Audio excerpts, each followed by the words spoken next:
guys, maayong udto, Jensen. Naudto na ang udto natin. Tanghali na tayong nakalabas dahil ngayon wala tayong driver. So ayan, kinausap ang aking mahal na kapatid. Sip-sip tayo. Para ipagmaneho naman kami ni Mayumi. Ako ang sip-sip. Ako ang sip-sip. Saan ba tayo magla-lunch ngayon? Name your price. Agoy.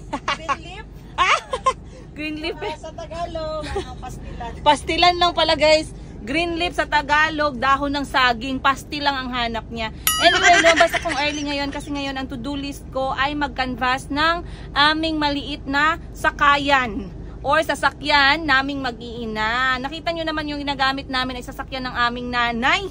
Ayan, maraming salamat pala, shout out sa aking mahal na nanay at lola ng aking mga anak, Dina Pareño, sa pagpapagamit mo sa aming mga sasakyan. Ang hirap talaga mag-tricycle dito sa Jensen, ma. Pero dahil meron kang van. Okay, anyway guys, maghanap kami ngayon ng aming maliit na sasakyan. So, minsan meron kayo nakikita yung mga target nila, yung mga ang ganda tingnan, ganun, mga social ang datingan. Ako yung target ko lang is yung tipid sa gasolina. Kasi hindi ko kayang magbayad ng gasolina na malakihan. At the same time, ay safety para sa aking mga kulots. Alam nyo naman na na-announce ko last episode natin na papasok na sa paaralan si Kulit Kulot. And syempre sasabay na din si Chico Chico mga months or 1 year after niyang mag-start. Inshallah. And kailangan natin ng maliit na gas saving na sasakyan, yung hindi masyadong mahal sa gasolina guys, at saka yung at least komportable lang sila na mahatid, masundo habang nag-aaral. Kasi pag ganito lagi yung ginagamit natin para tayong laging may biyahe papuntang Davao, mahirap naman, at saka magastos kasi ito sa gasolina guys. Nahihirapan na ako talaga. Kaya samahan nyo ako today, mag-canvas, magtingin-tingin, at kung ano yung mabili nating sasakyan, mabili talaga, hindi pwede mautang lang, wag lang mabili, hindi enough yung ating pera guys. So let's go, samahan nyo kami. Andito na kami ngayon sa Nissan. Kanina nasa nasa Suzuki kami kanina, pero may kamahalan guys ang mga sasakyan nila, hindi afford ng banks ko. So let's go check this Nissan out. Tingnan natin kung merong tag dito, tag 2,000 monthly. Let's go guys. Alright guys, andito na tayo ngayon sa Nissan. And I want to be honest with you, bago ako pumunta dito ngayong araw, medyo nag-research na yung lola nyo ng konti. Actually, I am eyeing for an electric vehicle. Bakit electric? Kasi gusto ko ng long-term na solusyon guys sa gasolina. Nahirap na ako magpagasolina. Alam niyo sa gasolina guys, tumatakbo ng 3,000 kada 2 linggo yung gastos natin kahit sa syudad lang tayo. So, ganun kahirap. Kapag ganun ang ating style ng buhay, ang lifestyle natin, hindi pwede na wala tayong cash flow. So, ngayon, naghahanap ako ng efficient na sasakyan, kung pwede electric, kasi yan na yung future natin talaga. Hindi na natin pwedeng takpan yung mata natin dyan. At dyan na talaga tayo papunta. And based on my reading and research, pag kinalculate natin yung pag-charge ng ating electric vehicle, mas malaki pa rin yung matitipid natin compared sa paggagasolina. So here, meron akong nakita sa Nissan. Kakapasok lang natin dito. Ayan si Sir, oh. Hi Sir! Thank you for letting me vlog. Ayan ang kapatid ko. Moral support and money support. Money support. So, eto, meron silang magandang orange dito, tangerine. Sakyan mo na, i-test drive mo na.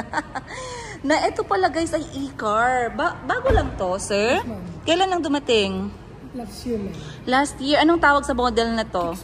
Kicks. Nissan Kicks. Eto pala ay Nissan Kicks. As in Sipa, yung K-I-C-K. Nissan Kicks 2023. Ang 2024 wala pa. So this is Nissan Kicks 2023. It's an electric vehicle. It can seat how many people? 5 people. At ang presyuhan niya guys ay 1.6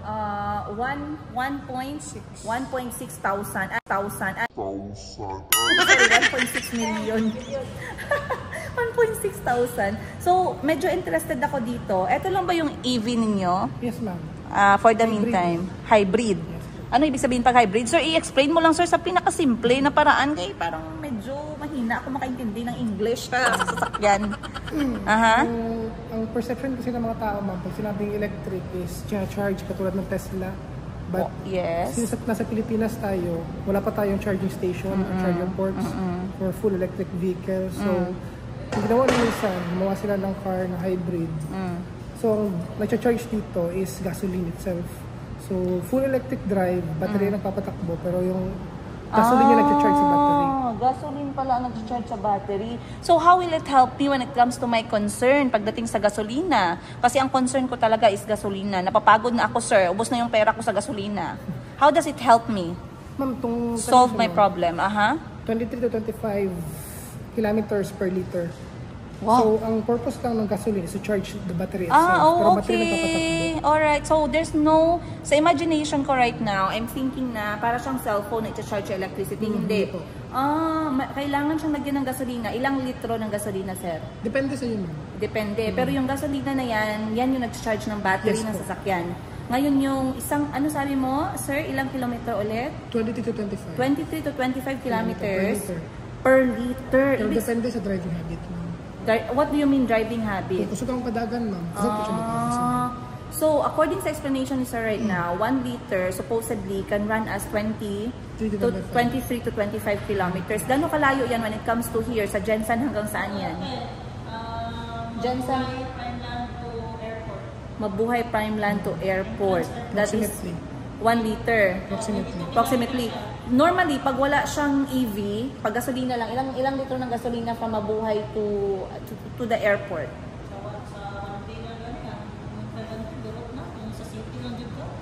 Pero I mean, ilang liter from Mabuhay to the airport? Normally? 2 liters. So, makat yung iyong gastos halfway? Parang ganun siya? What do you think, sir? Okay lang. What is the experience of people who bought EV? Did someone buy EV from here already? And anong experience nila so Okay far? naman mo, wala pa siya problem, ma'am. But for you personally, ano ang ano mo? Ano ang masasabi mo sir about Fuel EV? efficient. Ma'am. Fuel efficient. Okay, let's take a tour. Alright guys, habang nag-tour si sir ng sasakyan, makikinig tayo sa kanya. Siyempre kasama natin si Mayumi guys. Dahil si Mayumi ay ang aking prinsesa ng bayan. So ilang months ang kanyang milk supply sa atin. So tingnan natin, makinig tayo muna and then I'll give you guys an update later. Eternity later. Alright guys, next stop natin after Nissan is etong Jetour na brand. Kasi nakita ko meron silang e-car. Eto nga yung tinatawag nating ice cream na name ng kanilang car. In fairness guys, unang kita ko pa lang parang feeling ko hindi ako siseryosohin ng next kong mapapangasawa sa sasakyan na to guys.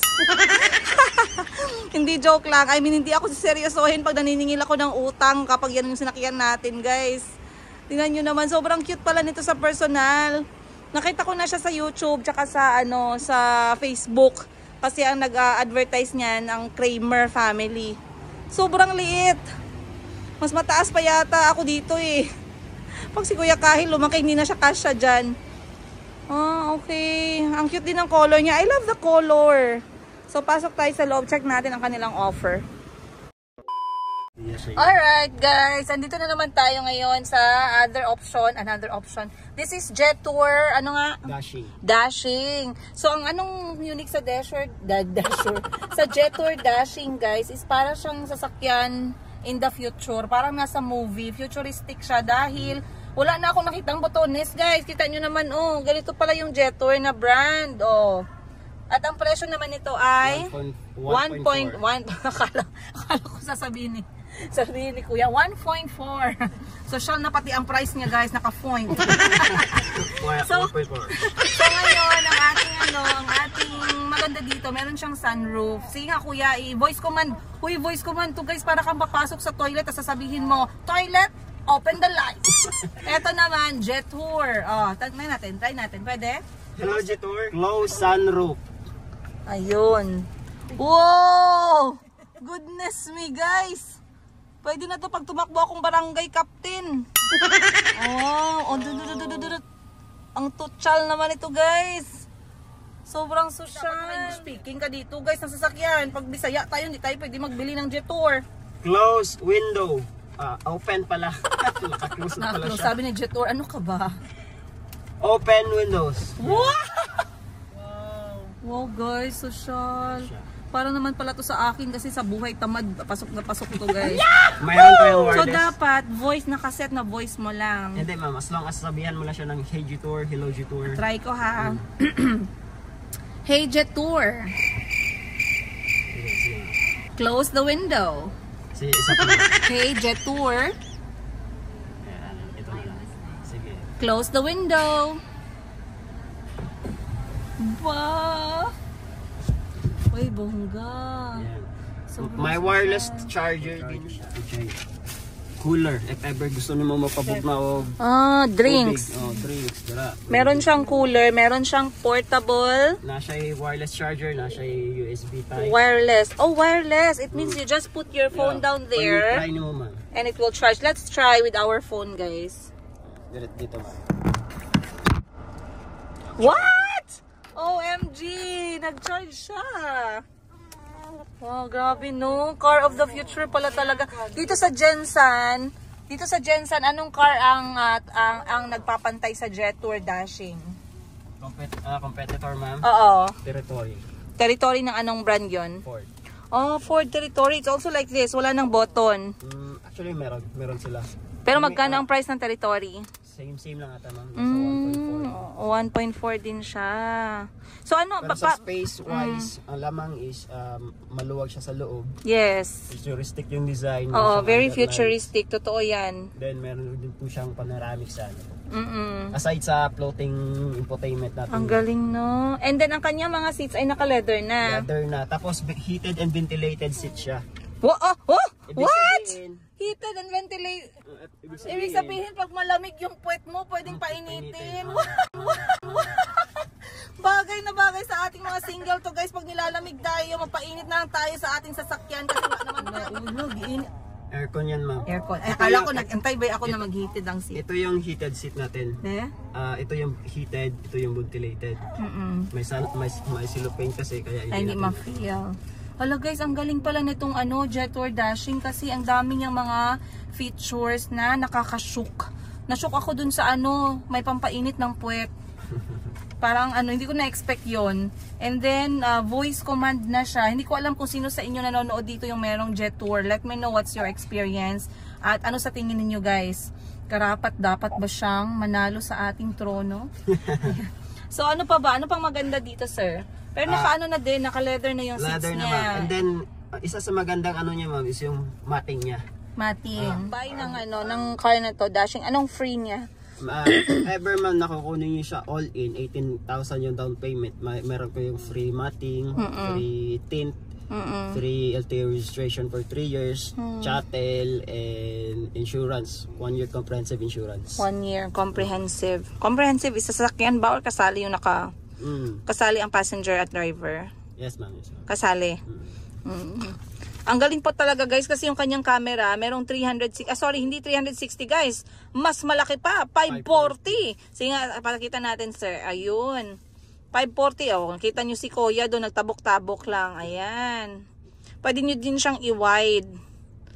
So, pag nakikita nyo guys, pag ito yung sinasakyan ninyo, hindi ligtas ang mga marites kasi pwede nyo silang tingnan. And then, isa din po sa advantage ng camera natin ma'am, hindi man siya mag-record kapag nag-travel kayo, pero pwede kayong mag-capture ng photo. Like, if ever may nakaaway kayo, ayaw nyo lumabas, baka ayaw nyo rin masaktan. Picturean nyo na lang siya. For the checking lang yan siya. For the checking lang pala, okay. Pag picture nyo, puntahan nyo dito, nakasave na po yun. Okay. So, alright guys, kadarating ko lang ng bahay. Papakita ko sa inyo nang galing ako sa mall. Kasi ilang beses nang niremind sa akin ni Kulit Kulot na bilhan ko daw siya ng gunting. At nasira ang kanyang gunting at saka glue. Dahil hindi pa daw tapos yung kanyang libro. So ngayon, pagdating ko, ayan, tinatapos niya na agad. Are you happy with your new things? Yes, Mom. Oh, whose dominoes are those? Chico's. And yours? Where's your dominoes? I cleaned up already. You cleaned up? Yes. That's good. Good student. So now, which one are you doing in your book? It's the... Hops Depot. Oy! It's the pharmacy. Pharmacy. Very Oh, good. no. Why did not stick these things in the pharmacy? Why? Why? Why I don't stick? You don't find them in the pharmacy? Yes. Oh, so if I want to buy a ball, where do I go? The football pitch. The football pitch. I will buy a ball in the football pitch. So if you buy a book, where do you go? In the bookstore.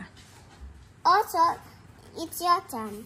If you want to buy a kettle, where do you go?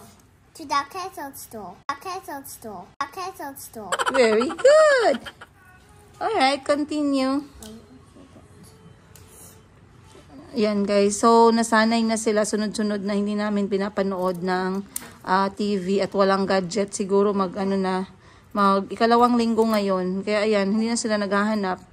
Busy na sila sa kanilang mga nakikita sa paligid. Ayun, binilhan ko sila ng domino kasi si Chico, kay Chico yan, 2 box yung binili ko. Mommy? Yung kay Cal, biniligpit niya na. Mommy, now you can stop buying toys. That's enough. Yes. Ang ginagawa nila sa domino, papatayuin nila to, tas papatumbahin. So, just making all the domino stand, talaga nakakaubos na siya ng oras at nag-enjoy yung mga bata. Kaya, very good. Op! I'm sorry. Ay, bumili din pala ako ng bagong aklat para kay Chico at Kolot. My scissors. The scissors is not for this one. The scissor is for that. Oh, here's your scissor, oh. But you use it in the old book, not in the new book, okay? Not in that book. That's a new book for reading, not for cutting. That's not for cutting. That is for cutting. That one. No. Mom, I'm finished. That's for reading, okay? Next, Mom. I'm done. Good. Mom. Main ka karon. Mayumi. You're going to check Mayumi. You both are brothers. Sit down properly, Gabi. No! Sit down and check on her. No fighting over your sister. Chico? No fighting. It's okay.